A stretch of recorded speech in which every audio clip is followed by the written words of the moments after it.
აზრი არ აქვს. ან არჩევნებს არა აქვს აზრი? შარშანი ხო არჩევნები რა მოხდა? აზრი? იცი თუ არა თქვა ვინ არიან კანდიდატები ამ არჩევნებში მეერობის კანდიდატები თქვა ბათუმში? არაფერი არ ვიცი საერთოდ.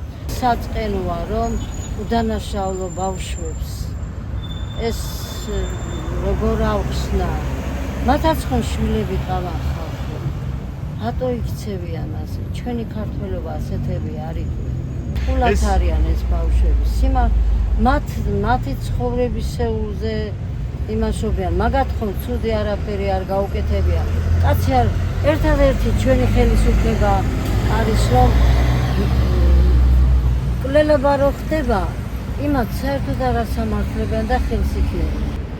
თვითონ ადამიანებმა ჩვენთაგანმა აი ვისაც უფალი ღმერთი უყვარს იმან ჩაიხედოს გულში და სხვის ბავშვებზე ხელები შეაიღოს. იმიტომ რომ როგორც შენი შვილი გიყვარს ისე უყვარს სხვასაც დედი. არ შეიძლება რომ სხვისი ბავშვს განსაჯულ გალახო გოგოებს მით უმეტეს ჟურნალისტი ხალხი დააპატიმრეს იმის გამო რომ მან სილა გააწყდა პოლიციას და მეთკინავეს პოლიციელი ამბობს. ეს არის სისულელე, აბსურდია რა. ტკივილი განვიცადეო პოლიციის უფროსი ამბობს. აი ფეხებით რო შედგენი იგენმა რა განიცადეს. რამდენი ახალგაზრდა დაზიანდა და რამდენი ახალგაზრდა დაინვალიდა ხალხო. რა ქნას ხალხმა გადაიღალა ხალხი.